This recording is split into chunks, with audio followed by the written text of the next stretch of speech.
Dear students, welcome to my channel. Today my topic of discussion is English Honors Semester 1 DSC Group A broad questions. In DSC Group A, I have already suggested two broad questions for Group A, and these questions are Elizabethan Sonneteers and Romantic Period. And I have already given PDF notes in my description box of my previous videos. But today I'm going to give you another suggested notes uh, which may come in the exam. And the best thing of this note is that it is so easy to write that if you get this note as option, then I think you should opt for this one instead of Elizabethan Sonneteers or romantic period unless you have read them very well. অর্থাৎ যে দুটো questions আমি already দিয়েছি আমার আগের ভিডিওতে Elizabethan সনিটিয়ারের উপরে বা রোমান্টিক পিরিয়ডের উপরে ওগুলো আসার চান্সেস খুব বেশি কিন্তু ভিক্টোরিয়ান এজের যে উইমেন রাইটার্স মহিলা রাইটার্স এটাও একটা সাজেস্টেড কোয়েশ্চেন যদি এটা আসে তো এটা লেখা বেশি সহজ হবে এর ল্যাঙ্গুয়েজটি সহজ আছে এবং পয়েন্টস গুলো মনে রাখা বেশ সহজ তো সেজন্য এটাও আমি দিলাম এটা তোমরা থার্ড অপশন হিসাবে হাতে রাখবে এবং সেই নোটসটি আজ আমি এখানে দিয়েছি আলোচনা করছি এবং এটি আমি পিডিএফ আকারেও আমার ডেসক্রিপশন বক্সে দিয়ে দিচ্ছি তোমরা এখান থেকে ডাউনলোড করে নিয়ে পড়বে এটা তোমাদের অনেকটা কনফিডেন্স বাড়াবে যদি তোমরা ইনকেস সনেটস বা রোমান্টিক পিরিয়ডের উপর যে নোটস গুলো যদি ঠিকঠাক ভাবে লিখতে না পারো বা যদি মুখস্থ করতে বা বুঝতে মনে রাখতে অসুবিধা হয় থার্ড অপশন হিসাবে এটা তোমরা হাতে রাখো কারণ এই নোটসটা লেখা বেশ সহজ তাহলে টপিক কি নোটসটা কি women poets of Victorian age তো কোয়েশ্চেন থাকতে পারে এইভাবে write a note on the women poets of Victorian age Victorian এজের উইমেন পোয়েটস এর উপর নোটস লেখো তো ইন্ট্রোডাক্টরি নোটস ইন্ট্রোডাক্টরি প্যারাগ্রাফ যেটা রয়েছে এখানে দেখো the Victorian Ira spanning from 1837 to 1901 was a time of immense social, cultural and political change. Victorian এরা যেটা 1837 থেকে 1901 সাল পর্যন্ত যেটা ছিল the time span হচ্ছে 1837 থেকে 1901 was a time of immense social, cultural and political change. এই সময়ে সোশ্যাল, কালচারাল এবং পলিটিক্যাল চেঞ্জ হয়েছিল বেশ পরিমাণে।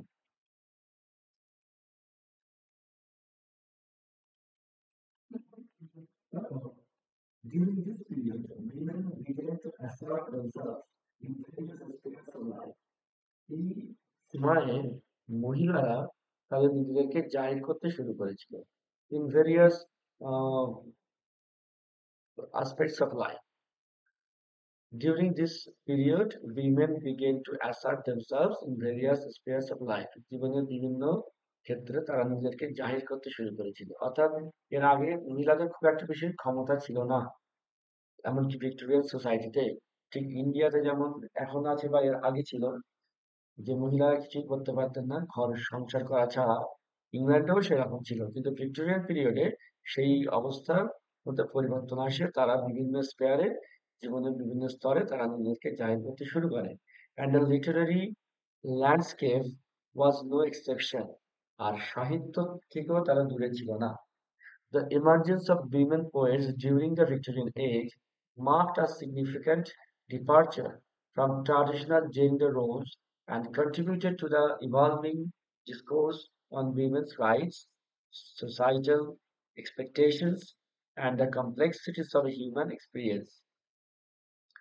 এখানে যে অর্থ বলা হয়েছে the emergence of women poetsদের আগমন during Victorian age marked a significant departure একটা জায়গায় গুরুত্বপূর্ণ ডিপার্চার দেখা যায় কি না from traditional gender roles অর্থাৎ প্রথাগত যে একটা জেন্ডার রোল ছিল যে কোন জেন্ডাররা কি রোল মহিলাদের রোল কি সেটা থেকে তারা ডিপার্চার করে and contributed to the evolving discourse of women's rights, societal expectations and the complexities of human experience. তারপর সেখান থেকে তারা আহ, পরিবর্তিত হয়ে মহিলাদের অধিকার সমাজের প্রতি তাদের এক্সপেকটেশন এবং the complexities of human experience, এবং মানুষের যে অভিজ্ঞতা এর আগে একই রকম ছিল। উইমেনদের কোনো ক্ষমতা ছিল না, তাদের কাজ ছিল জাস্ট ঘর সংসার দেখা। কিন্তু এখন কি হলো যে একটা কমপ্লেক্সিটি তৈরি হলো, যে উইমেনরাও ওয়ার্কিং উইমেন হিসেবে রয়েছে। পুরুষদেরও কিছু বাড়ির কাজ করতে হচ্ছে, যেহেতু উইমেনরা যত বেশি প্রমিনেন্ট হচ্ছে, তারা আহ, অফিসের কাজে, ব্যবসায়ী, বিভিন্ন পেশায় তারা যখন নিযুক্ত হচ্ছে, তখন তাদের ক্ষমতা বাড়ছে, তারা সমান সমান অধিকার উপভোগ করছে। তো সেখানে একটা কমপ্লেক্সিটি দেখা গেল হিউম্যান এক্সপিরিয়েন্সে। আমি আগে যেমন সহজ সরল ছিল, যে কারা কি করবে সেটা নির্ধারিত ছিল, কিন্তু এখন একটা জটিলতা তৈরি হলো। The voices of this women poets, often characterized by depth, nuance, and emotional resonance, left an indelible mark on Victorian literature. Victorian সোসাইটিতে এইসব হিউম্যান রাইটস রাইটারদের আহ, একটা ক্যারেক্টারিস্টিক ফিচার্স পাওয়া যায়। তাদের ইমোশনাল, তারা কিভাবে ইমোশন প্রকাশ করেছে, তারা কিভাবে গভীরতার সঙ্গে কথা বলেছে, তারা সত্যগুলো কিভাবে তুলে ধরেছে, সমস্যাগুলো কিভাবে তুলে ধরেছে, সেটা left an indelible mark on Victorian literature. Victorian সাহিত্যে সেটা একটা অমোচনীয় মার্ক, একটা দাগ রেখে গেছে। এবারে আসছি প্রধান প্রধান ভিক্টোরিয়ান উইমেন রাইটারদের সম্বন্ধে। ফার্স্ট হচ্ছে এলিজাবেথ ব্যারেট ব্রাউনিং। এই Elizabeth Barrett Browning, one of the foremost poets of the Victorian age, rose to prominence. Prominence কথাটা মানে হচ্ছে খ্যাতিতে আসা, রোজ টু প্রমিনেন্স, তিনি প্রমিনেন্ট হয়ে যান, অর্থাৎ তিনি বিখ্যাত হন, তার পরিচয় বাড়ে with her remarkable poetic achievements, তার কবিতার দ্বারা, তার কবিতার জন্যই তার এত নাম খ্যাতি হয়। Despite struggling with chronic illness and societal constraints, তিনি অসুস্থতায় ভুগতেন এবং সামাজিক চাপেও থাকতেন। তো সামাজিক চাপ মানে কি, মহিলারা যখন লিখতে শুরু করছেন, লেখা প্রকাশ হয়েছে, অনেক ক্রিটিকরা তাকে সমালোচনা করছেন যে মেয়েরা এত এসব লিখবে কেন, হুম, যেমন হয় আর কি। তো সেই সোসাইটাল চাপ, কনস্ট্রেন ওনার উপর ছিল, এবং শারীরিক সমস্যাও ছিল। তারপরেও Barrett Brown's work transcended personal and physical limitation, ব্যক্তিগত এবং শারীরিক লিমিটেশনকে ছাড়িয়ে উনি কাজ করেছেন। Her sonnet sequence, Sonnets from the Portuguese, stands as a testament to her exploration of love, spirituality, and the quest for personal and artistic freedom.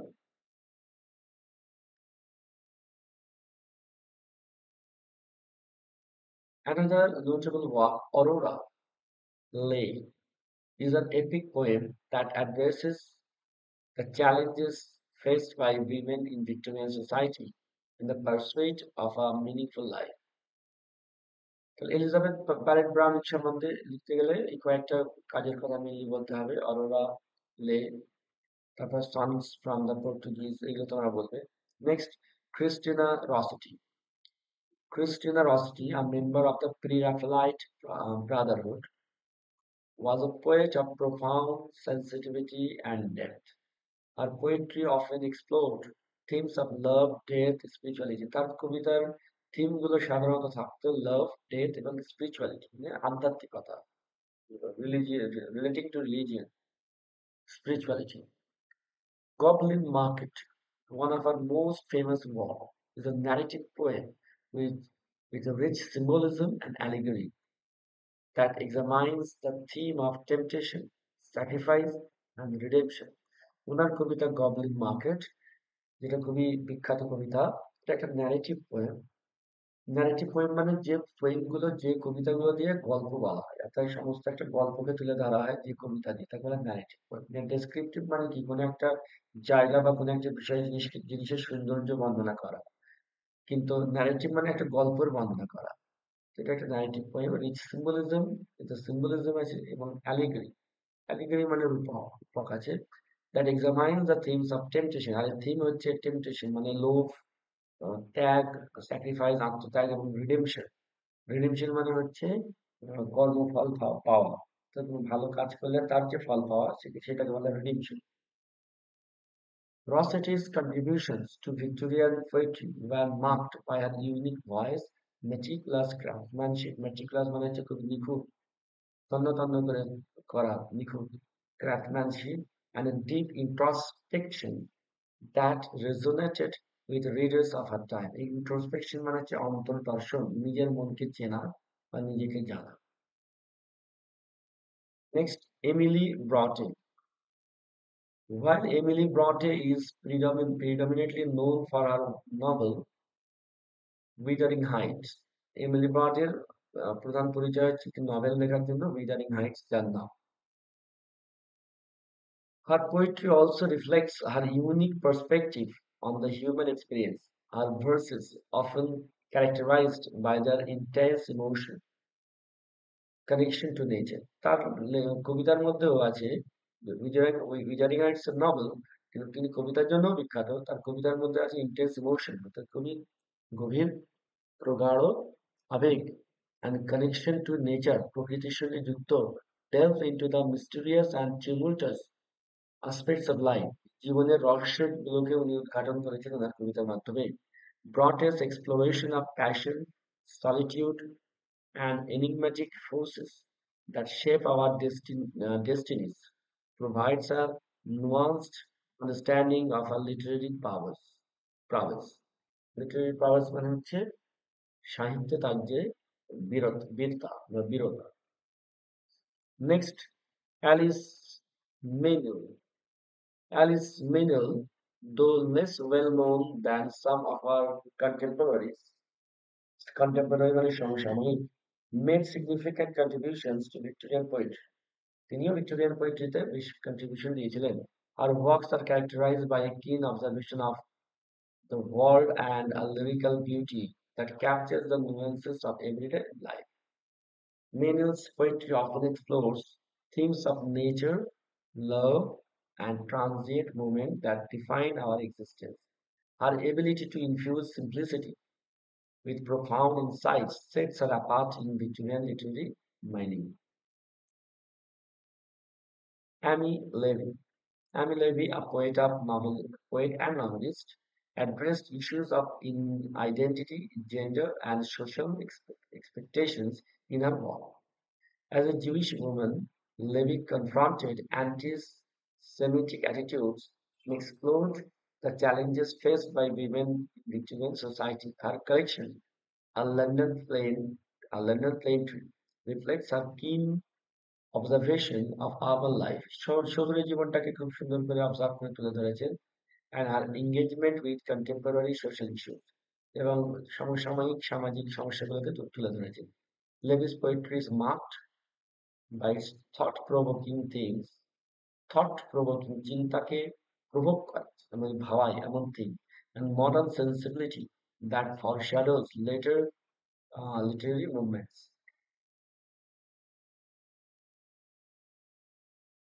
Next, Dinah Maria Malloch Craig. Dinah Maria Malloch Craig, known for her popular novel John Halifax, Gentleman, was also a prolific poet. Prolific মানে বেশ সফল, successful. Her poetry often centered on themes of love, family, and social justice. In conclusion, the women poets of the Victorian age left an indelible mark on the literary landscape, সাহিত্যের দেশে, সাহিত্যের আঙিনায়, Victorian women পোয়েটসরা left an indelible mark, অমোচনীয় একটা দাগ রেখে গেছে। Their diverse style, তাদের বিভিন্ন রকমের style and subject matter challenged conventional norms. Conventional মানে প্রথাগত, নর্মস মানে নিয়ম, প্রথাগত যে নিয়ম ছিল সেগুলোকে তারা চ্যালেঞ্জ করেছিল, and paved the way for more inclusive and sophisticated understanding of poetry. এবং পোয়েট্রিটাকে তারা আরো বেশি সফিস্টিকেটেড করার জন্য ভিত স্থাপন করে দিয়ে গিয়েছিলেন। Although their works have been both praised and criticized, যদিও তাদের কাজগুলোকে দুটোই, অর্থাৎ প্রশংসাও করা হয়েছে আবার ক্রিটিসাইজও করা হয়েছে, their contributions have undoubtedly enriched English literature and inspired future generations. তাদের কন্ট্রিবিউশন ইংলিশ লিটারেচারকে আরো এনরিচ করেছে, আরো সমৃদ্ধ করেছে, and inspired future generations এবং পরবর্তী জেনারেশনকে অনুপ্রাণিত করেছে। তাহলে এই হচ্ছে ভিক্টোরিয়ান রাইটার সম্বন্ধে, ভিক্টোরিয়ান উইমেন রাইটার নিয়ে আমাদের নোটস। তোমরা এই নোটসটা রেডি রাখো একটা অপশন হিসাবে। যদি কোনো কারণে সনেটস বা রোমান্টিক পিরিয়ড এইসব নোটস এগুলো আসার চান্স বেশ যদি না আসে বা এলো কিন্তু তোমরা মনে রাখতে পারলে না, সেক্ষেত্রে তোমরা এটা লিখতে পারবে। কারণ এই নোটসটা কম্পারেটিভলি বেশ সহজ এবং পয়েন্টস গুলো মনে রাখা বেশ সহজ বলে আমার মনে হচ্ছে। যাই হোক, এই নোটসের পিডিএফ আমি এই ভিডিও ডেসক্রিপশনে দিয়ে দিচ্ছি। প্রয়োজন হলে তোমরা পিডিএফ প্রিন্ট আউট করে নিতে পারো বা ভিডিওটা বারবার দেখলেও কাজ হয়ে যাবে বা স্ক্রিনশট করেও তোমরা খাতায় নোটস করে নিতে পারো। যাই হোক, আশা করি উপকার হবে। আজ এতটুকু। Thank you for watching.